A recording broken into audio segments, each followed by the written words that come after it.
નમસ્કાર, હું છું આપના સાથે ઈશા દુબે. આપ જોઈ રહ્યા છો જનસાક્ષી ન્યૂઝ. નજર કરીએ આજના મુખ્ય સમાચારો પર. અંકલેશ્વર શહેર એસટી બસ ડેપોમાં પાર્ક કરેલી એક એસટી બસ પાછળથી આવતી બીજી એસટી બસ ભટકાતા અકસ્માત સર્જાયો હતો. અકસ્માતમાં ડેપો નજીક આવેલી ગુલનાર સોસાયટીની દિવાલને નુકસાન પહોંચ્યું છે. મહત્વની વાત એ છે કે આ અગાઉ પણ એસટી બસ દિવાલ સાથે ભટકાતા દિવાલને વ્યાપક નુકસાન થયું હતું.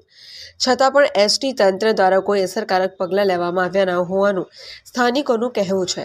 આ બંને ઘટનાના સીસીટીવી ફૂટેજ સામે આવ્યા છે, જેમાં બસ ચાલકની બેદરકારી જોવા મળે છે. સતત બનતી ઘટનાઓને કારણે ગુલનાર સોસાયટીના રહીશોમાં રોષ ફેલાયો છે અને યોગ્ય કાર્યવાહી કરવાની માંગ ઉઠી છે. બસે 8:11 આ બસ પાર્ક કરેલી હતી ને પાછળથી ધમરાડથી આવતી બસ એ બસે પાછળથી અને આ બસને ટક્કર મારી. એ ટક્કર માર્યા પછી આ દિવાલમાં આવીને અથડાઈ.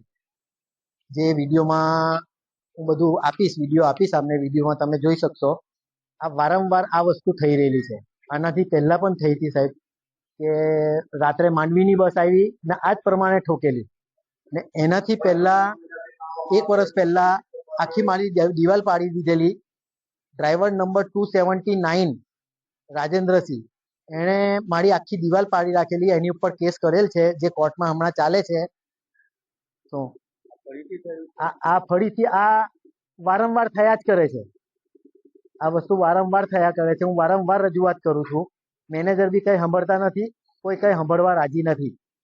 ને હમણાં ધમરાડથી આવેલી બસ, મને ડ્રાઈવર એવું કહે છે કે બ્રેક નથી લાગી. હવે ધમરાડથી આવેલી બસનું વેક્યુમ ના હોય સાહેબ, કે વેક્યુમ ભરેલું જ હોય ને. ધમરાડથી એમને એમ થોડો બ્રેક માર્યા વગર લઈને ચાલ્યો આવ્યો હશે સાહેબ.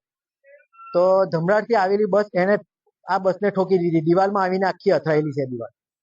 આ પ્રમાણે વારંવાર નુકસાન કર્યા કરે છે. હવે સાહેબ, અને હું હવે પોલીસ સ્ટેશનમાં જઈને જોઉં શું કહે છે પોલીસ સ્ટેશનમાં વાત કરીને કરીશ. હવે